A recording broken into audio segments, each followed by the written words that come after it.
जय हिंद दोस्तों। 10 नवंबर 2025 की शाम 6:52 पर ठीक Hyundai i20 नाम की एक कार दिल्ली के मस्जिद से निकलकर ठीक लाल किला के पास आकर एक यू टर्न लेती है और चांदनी चौक के उस रास्ते पर आकर खड़ी हो जाती है।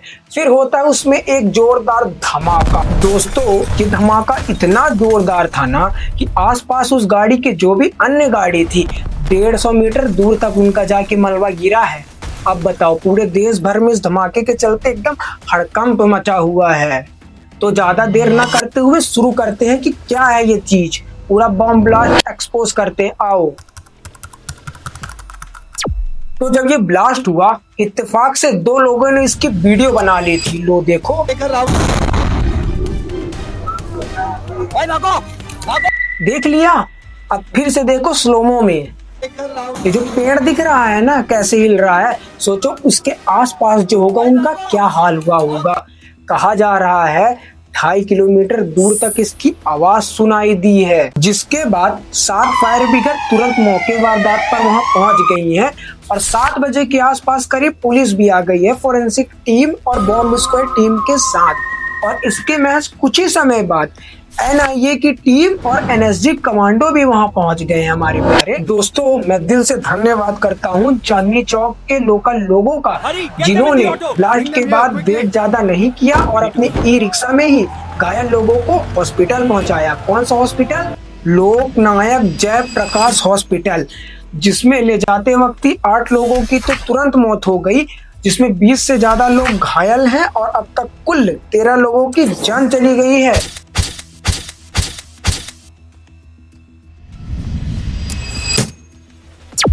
अब आते हैं गवर्नमेंट की ओर। तो देखिए, गवर्नमेंट की जितनी भी एजेंसीज हैं अपना पूरा जोर लगा रही हैं, लेकिन अभी तक ये नहीं पता चल पाया है कि इसके पीछे किसका कारण है और इसके पीछे कौन है। दोस्तों, इस इंसिडेंट से अब तक 6 लोगों की पहचान हो चुकी है, जिसमें पहले है पंकज अग्रवाल, ये दिल्ली अपने बेटे की सास से मिलने के लिए आए थे जो कि बीमार थी। और दूसरे हैं अशोक गुज्जर, ये बस कंडक्टर थे। और तीसरे हैं पंकज सयानी, ये कैब ड्राइवर थे। और चौथे हैं दिनेश मिश्रा, ये वहीं की एक लोकल शॉप में काम करते थे, साड़ी की दुकान में। और 5वें हैं नोमान, जो कि एक कॉस्मेटिक की दुकान पे काम करते थे। और वहीं लास्ट में है जुमान मोहम्मद, जो कि एक ई-रिक्शा चलाते थे, लोकल थे ये है। और बाकी विक्टिम से मिलने के लिए खुद अमित शाह हॉस्पिटल जा पहुंचे हैं और उन्होंने ये कहा है मिलने के बाद विक्टिम से। देखिए जरा।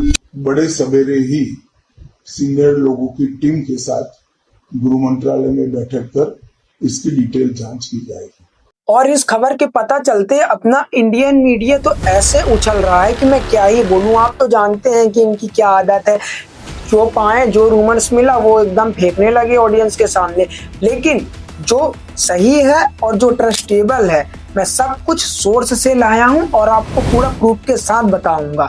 ये मैं नहीं, ये ऑफिशियल रिपोर्ट बता रही हैं। तो चलो शुरू करते हैं। लेकिन उससे पहले मैं आपको एक बात बता दूं दोस्तों, ये मेरी पहली ही वीडियो है। इसके पहले मैंने 75 शॉर्ट्स पे काम कर लिया है, जिसमें मैंने history, pandemics, disaster, war, NASA, ISRO, ये जो भी है इन टॉपिक को मैंने कवर किया हुआ है आपकी जागरूकता के लिए।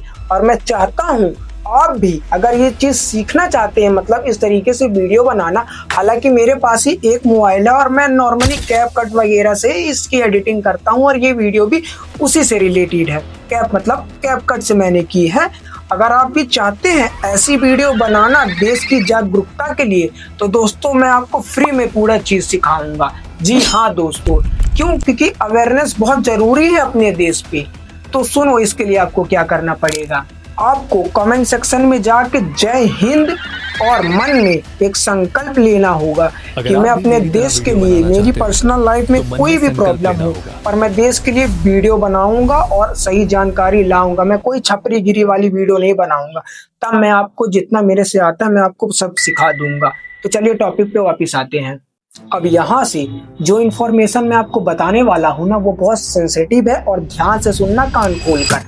जो कार ओनर था ना, उसका टाइम्स ऑफ इंडिया के सोर्स से जब पता लगाया गया, उसका नंबर प्लेट ये था, देख लो आप लोग, जिसका नाम मोहम्मद सलमान था। पर ये इसका असली ओनर नहीं था, क्योंकि इसने अपनी कार बेच दी थी दिल्ली के किसी देवेंद्र नाम के शख्स को, और बाद में इसी देवेंद्र ने अंबाला में किसी को ये कार बेच दी और बाद में ये गाड़ी किसी और को उसने बेच दी। कुछ खबरों की माने तो पुलवामा में रहने वाले तारिक का भी इसमें जिक्र है। ये इन्फॉर्मेशन तो मैं आपको आगे पूरी बताऊंगा ही, लेकिन उससे पहले ये जान लो कि बम्बई समेत अन्य सिटी में भी हाई अलर्ट जारी कर दिया गया। मतलब आप समझ रहे हो ना, कुछ बड़ा होने वाला है। पर ध्यान देना, अभी तक कोई ऑफिशियली रिपोर्ट नहीं आई है, पर अपनी दिल्ली पुलिस ने इस हादसे में UAPA के तहत शिकायत दर्ज की है। मतलब समझ रहे हो ना, टोटल ये पूरा आतंकवादी कनेक्शन लग रहा है। ये सब छोड़ो और सुनो, इस पर मोदी का क्या कहना है, जरा वो भी सुन लो आप लोग। हमारी एजेंसियां इस षड्यंत्र की तह तक जाएगी।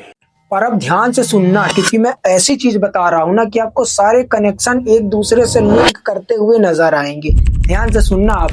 देखो, जिस दिन ये हादसा हुआ ना, ठीक उसी दिन फरीदाबाद में एक और हादसा हुआ था, और ये हादसा और ये हादसे को लिंक किया जा रहा है। तो क्या था वो हादसा, सुनो।